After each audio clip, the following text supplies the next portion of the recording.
Buenos días, mi nombre es Macarena del Valle.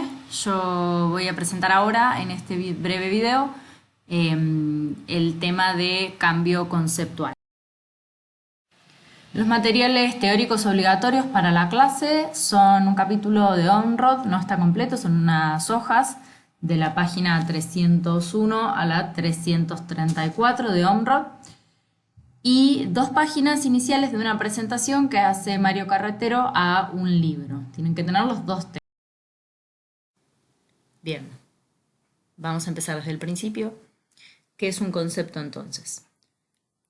Un concepto es una clase o una categoría cognitiva de distintos hechos u objetos.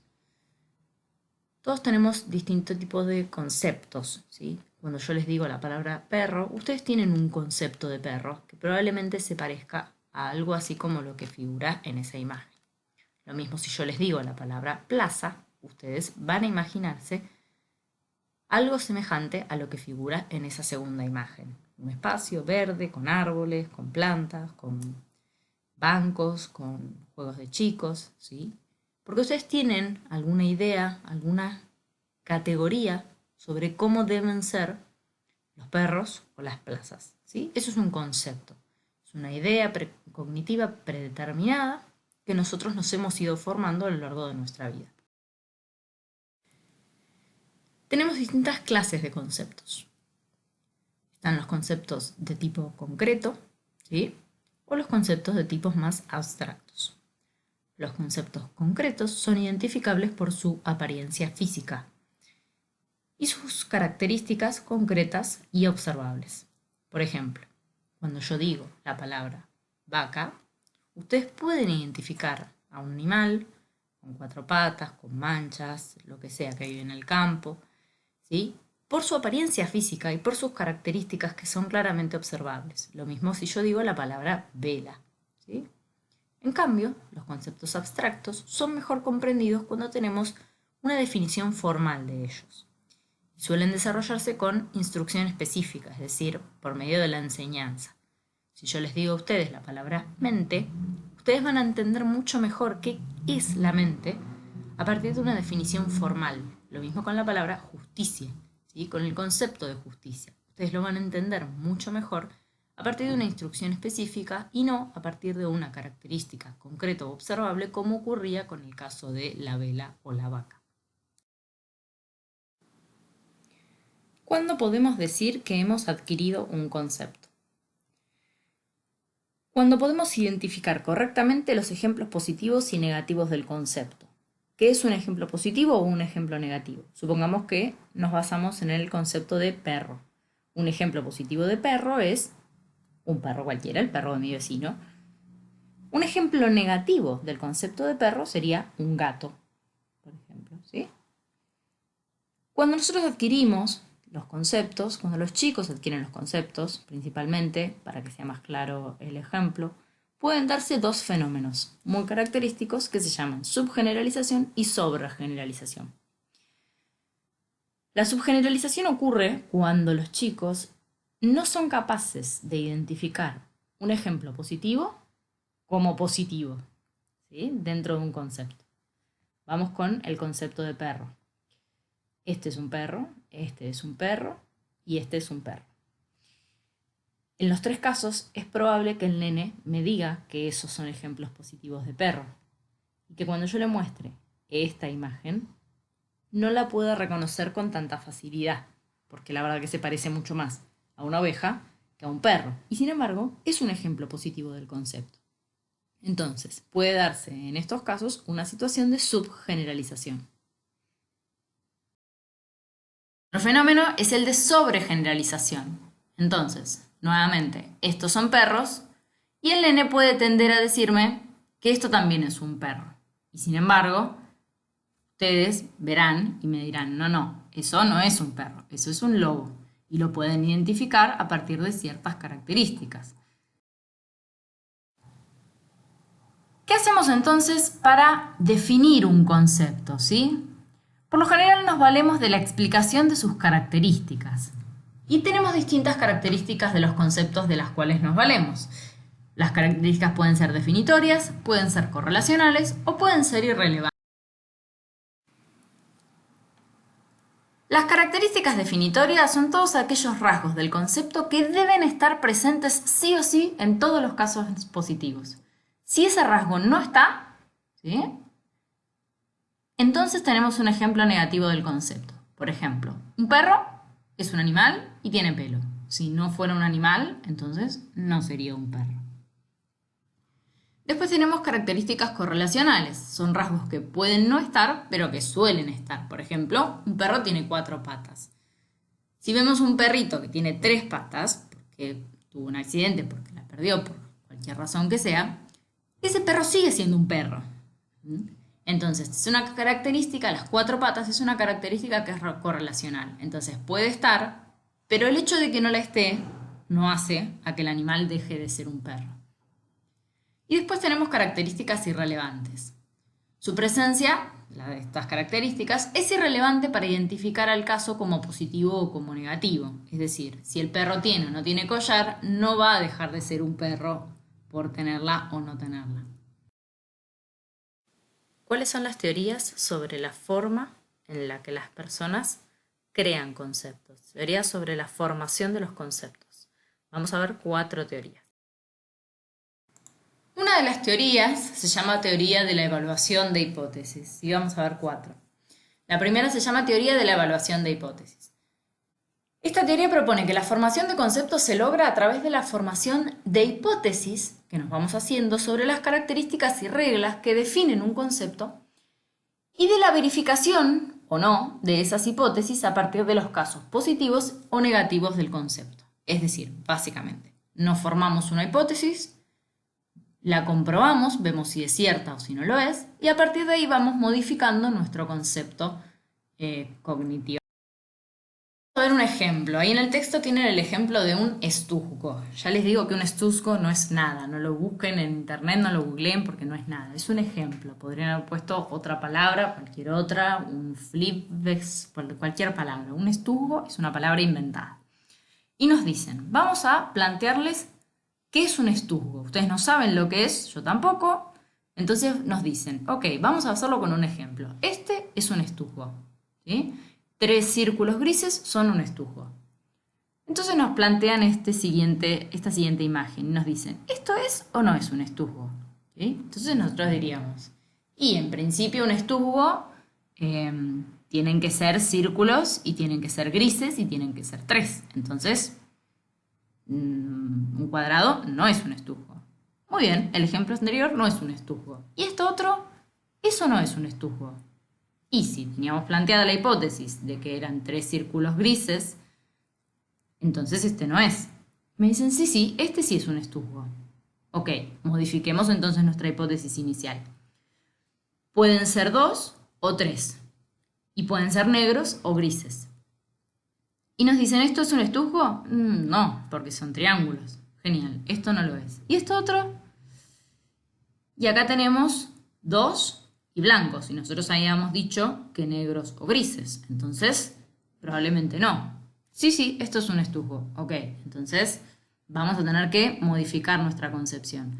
Pueden ser gris, negro o blanco, es decir, que el color es irrelevante, y pueden ser 2 o 3. Entonces, estos cuadrados no son un estuzgo, estos 3 círculos negros deberían serlo. Muy bien, sí que lo son, sigamos. Estos triángulos no, porque tendrían que ser círculos para hacer un estuzgo. El círculo, eso no es. Y si yo planteo que cualquier círculo, entonces sí. Si planteo que tienen que ser 2 o 3, entonces no. Vamos a decir que cualquier círculo es un estuzgo. Y nos dicen, no, esto no lo es. Entonces tienen que ser 2 o 3 círculos y de cualquier color. ¿Sí? Esos cumplirían todas las reglas de lo que me proponen a mí que es un estuzgo. Entonces tenemos que siempre tienen que ser círculos, que pueden ser 2 o 3, pero no 1, y que el color es irrelevante para determinar que lo es.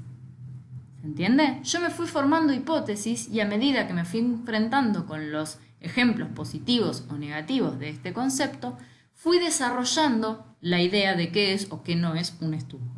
Esto es una teoría sobre lo que aparentemente harían los chicos cuando aprenden algún concepto particular, como por ejemplo perro. Bien, segunda teoría, la teoría de los prototipos, nos dice que nos formamos conceptos a partir de la incorporación de algún prototipo, es decir, de un ejemplo positivo representativo de un concepto. Tenemos un gran prototipo, un perro prototípico, por ejemplo, y a partir de ahí, todos los siguientes casos que yo me encuentre que pueden o no ser parte de ese concepto, yo lo voy a determinar a partir de la comparación con ese prototipo. ¿Sí? Identificamos todos los otros ejemplos positivos a partir de ese prototipo que ya... Por ejemplo, si nosotros pensamos en un pájaro, por lo general todos nosotros nos vamos a imaginar un gorrión, ¿sí?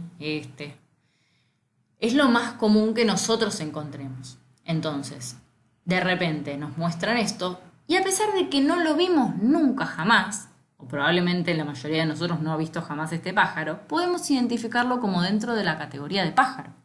Lo hacemos de manera rápida y de manera fácil. Esto es un pájaro, sí lo es. Y sin embargo nos presentan y nos cuesta muchísimo más identificarlo como un pájaro, a pesar de que lo hemos visto probablemente la mayoría de nosotros en alguna oportunidad de nuestra vida.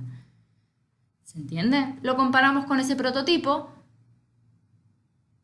y nos parece que no es un pájaro a primera vista. Y después nos damos cuenta de que sí, porque tiene otras características que son relevantes y que son imprescindibles para formar parte del concepto pájaro. Bien, ¿cómo construimos entonces los conceptos? Tercera hipótesis. Tenemos una lista, esta es la tercera hipótesis, nos dice que tenemos una lista de características. Es decir, que desarrollamos un concepto a partir del desarrollo de una lista de características del mismo. ¿Sí? Y esta lista incluye las características relevantes, que son las definitorias y las correlativas, la probabilidad de que cada una de esas características esté presente en cualquiera de los casos concretos y las relaciones entre esas características, es decir, por ejemplo, supónganse, concepto de perro, ¿cuáles son las características? Es un animal siempre el 100% de las veces. Además, la mayoría de las veces tiene pelo. Si se lo pelan y le sacan todo el pelo, sigue siendo un perro. ¿Sí? Además, tiene 4 patas. Si pierde una patita, también sigue siendo un perro. Puede ser peligroso y morder, sí, algunas veces sí. La mayoría de los perros no. Son amigables, son juguetones, andan en la calle y no muerden a nadie. Además, puede ladrar o puede gruñir, pero no puede hacer ambas al mismo tiempo. Si está ladrando, no está gruñendo. Si está gruñendo, no está ladrando. ¿Sí? Esta es la idea o la propuesta de esta teoría, que nosotros vamos formando una lista de características y con ellas vamos identificando los ejemplos positivos o negativos de ese concepto. La tercera de las hipótesis se llama teoría de los ejemplares y plantea que a veces nuestro conocimiento puede basarse más en la existencia de distintos ejemplares y no de un único prototipo. La idea es la misma. No hay un prototipo, como plantea la teoría de los prototipos, sino muchos ejemplares. Los ejemplares nos darían una idea de la variabilidad que podemos encontrar dentro de una categoría de objetos o fenómenos. En ese sentido, este es un perro, este es un perro, este también es un perro, este también es un perro. Nosotros tenemos distintos ejemplos que nos vamos formando cuando somos chicos a partir de mi perro, el perro del vecino, el perro que vive en la calle, el perro que tiene el carnicero en la esquina. ¿Sí? Nos vamos formando distintos ejemplos y a partir de ahí vamos construyendo las características de cada uno de los conceptos. En este caso, el concepto de perro. Y así podemos identificar claramente que este no es un perro, porque no ladra, ¿sí? Y este no es un perro porque es mucho más grande, porque tiene trompa, ¿sí? A continuación vamos a ver qué son los esquemas y los guiones. Empecemos por los esquemas. Los esquemas son series de ideas, que pueden incluir conceptos, de qué es o no es un fenómeno en particular, y que además están fuertemente conectadas entre sí, esas ideas. Nosotros tenemos esquemas para la vida cotidiana y con ellos nos manejamos. Vamos a ver un ejemplo, probando una actividad. Veamos entonces el ejemplo. Yo ahora voy a leer una lista de cosas que había en el costurero de mi mamá. ¿Sí? Vamos a hacer esta actividad. Ustedes van a tener que recordarlas a medida que yo las vaya diciendo, pero no vale escribirlas mientras las leo. ¿Sí? Entonces, cuando termine de leer todas las listas, van a tener un momento, detengan el video y anoten todas las cosas que recuerdan de las listas. ¿Sí? ¿Preparados? Entonces, vamos con la lista. Alfiler, hilo, tela, tijeras, alfiletero, tiza, centímetro, botón, pinza, regla, corta hilos, cierre, enhebrador, dedal. Bien. Ahora pueden anotar todas las cosas que recuerdan. Y yo les voy a preguntar, ¿anotaron la palabra aguja? Si vuelven atrás el video, van a ver que la palabra aguja no estaba en ningún momento. Ese es un fenómeno que además se llama falsa memoria, pero que en este caso tiene que ver con el concepto de esquema que todos tenemos, de lo que usualmente uno puede encontrar en un costurero. En un costurero es probable que nos encontremos con agujas. Y es probable que muchos de ustedes que van a estar escuchando este video y hagan la actividad hayan anotado la palabra aguja, a pesar de que yo no la dije en ningún momento. Además, es mucho más probable que ustedes se hayan acordado de, en la lista, poner la palabra botón en comparación con la palabra tiza, porque es mucho más probable encontrarse en un costurero con un botón que con una tiza. Ese es un esquema también que ustedes tienen. Vamos ahora a ver qué son, ¿sí?, los guiones. De manera similar a los esquemas, los guiones son series de ideas, pero acerca de acontecimientos. Es decir, son formas de conducirnos, guiones preestablecidos de cómo suelen darse las situaciones sociales por lo general. Por ejemplo, todos sabemos cómo conducirnos cuando entramos en una consulta médica. Primero vamos al mostrador, después hay que esperar a que nos llamen, después viene el médico, la secretaria y nos va a decir nuestro nombre, entramos a otra sala que es el consultorio, el médico nos va a hacer preguntas, nos va a revisar. Estos son guiones, que son teorías que nos vamos formando sobre la forma de conducirnos, nosotros y los demás, es decir, sobre la conducta propia y la de los demás. Las personas también crean sus propias teorías sobre el modo en que funciona su mundo, la forma de funcionamiento de su mundo personal. Son teorías que son más bien individuales, son menos sociales, digamos, sobre distintos aspectos o áreas donde se desarrolla la persona. Por ejemplo, todos debemos tener una teoría más bien personal sobre algún aspecto de la psicología. Son teorías que ayudan a las personas a organizarse y a dar sentido a sus experiencias personales, ¿sí?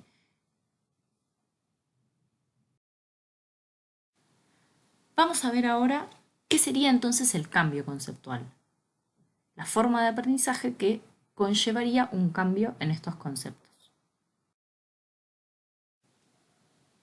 Entonces, cuando un niño tiene un concepto erróneo sobre algo en concreto, por ejemplo, creer que una vaca es un perro, podemos inducir un cambio conceptual de forma relativamente sencilla. Le explicamos, no, eso no es un perro, es una vaca, las vacas dan leche, los perros son más chiquitos, lo que sea. Es un cambio conceptual relativamente sencillo. Es un aprendizaje que es relativamente sencillo. Es un cambio relativamente sencillo de inducir. En cambio, hay otros conceptos que son más globales o algún esquema más general y es más difícil modificarlo, ¿sí? Cuando una persona tiene un concepto erróneo sobre algún aspecto más abstracto o más complejo, el cambio conceptual es más trabajoso. Y más aún si ese concepto erróneo se asienta sobre toda una base de relaciones conceptuales que lo sustentan.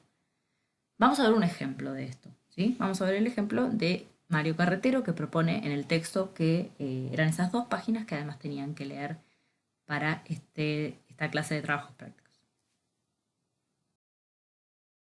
En el ejemplo, lo que plantea el autor es que él estaba un día desayunando con su mujer y vino su hija y les dijo, yo ya sé que Papá Noel no es el que deja los regalos, que son ustedes.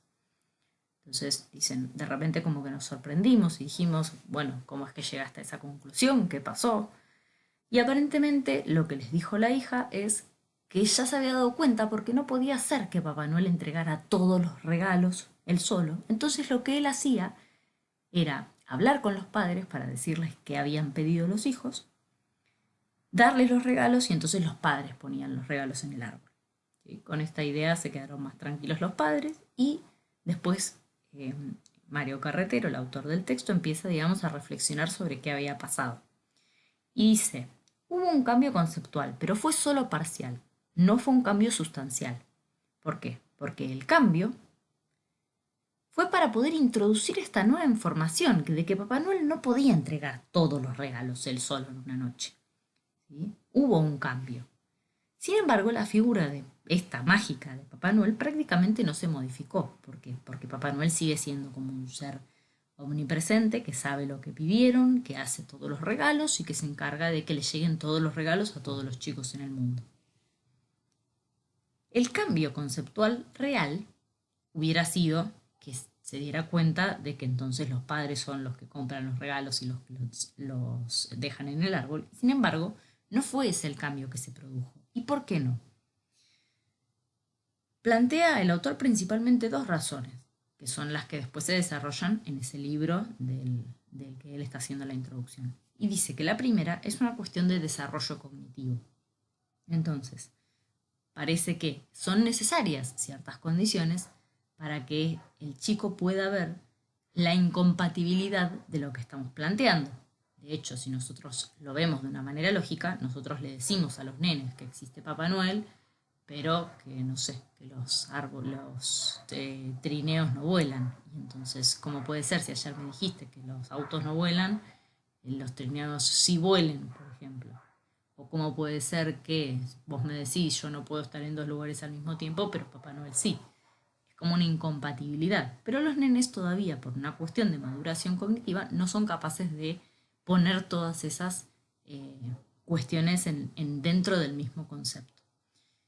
Y la segunda razón sería afectiva, porque a la nena, a la hija, le conviene que sigan existiendo los regalos. Le conviene que Papá Noel sea el que siga entregándolos, porque si no lo entrega Papá Noel, por ahí yo me quedo sin regalo. Como es algo que es afectivamente agradable para ella y le conviene que eso siga siendo de esa manera, el cambio conceptual cuesta más. Ahora, ¿por qué los conceptos pueden ser resistentes al cambio? ¿Por qué pueden resistirse al cambio? En principio, las creencias que poseen los individuos afectan su interpretación de la información nueva, es decir, que si esta nena ya tenía la información predeterminada de cómo funcionaba la Navidad y Papá Noel y demás, esta información nueva, ¿sí?, la forma en la que la procesó, está sesgada por sus conocimientos o creencias previas. Además, la mayoría de las personas están sesgadas hacia la confirmación, es decir, que prestamos menos atención a los ejemplos negativos o a los aspectos que pueden refutar nuestras teorías sobre cómo funcionan las cosas.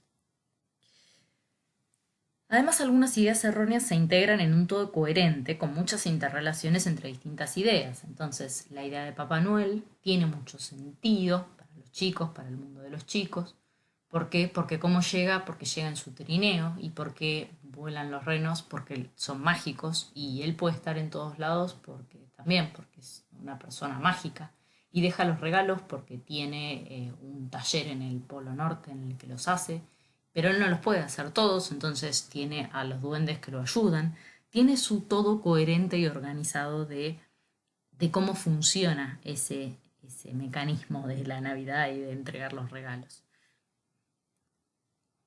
Puede que las personas tengan dificultades además para detectar incoherencias entre la nueva información y sus propias creencias. Es decir, el nene sabe perfectamente, por ejemplo, que los autos no vuelan, y sin embargo los trineos sí, y lo cree y no es capaz a veces, como decíamos antes, por una cuestión de desarrollo cognitivo, de ver la incoherencia entre esos dos pensamientos.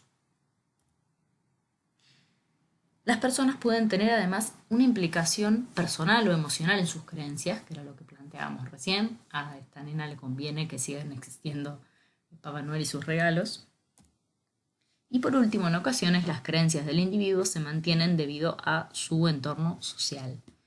Por ejemplo, que tengan otros primos que sigan creyendo que sí y le digan, no, vos estás equivocada, Papá Noel existe, no puede ser eso que vos decís.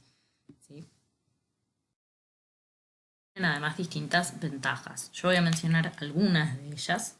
En el texto hay otras. También se menciona la forma en la que los educadores pueden promover el cambio conceptual. Vamos a mencionar ahora algunas de las ventajas de los conceptos.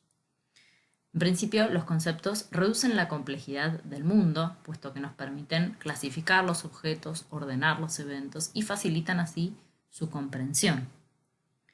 Además, los conceptos facilitan las inferencias y la generalización a nuevas situaciones. Si yo tengo que ir a un médico al que no fui nunca, por lo menos puedo asumir que la situación va a ser similar a la que yo ya conozco de otras consultas médicas a las que he ido y puedo generalizar ese guión preestablecido a una nueva situación.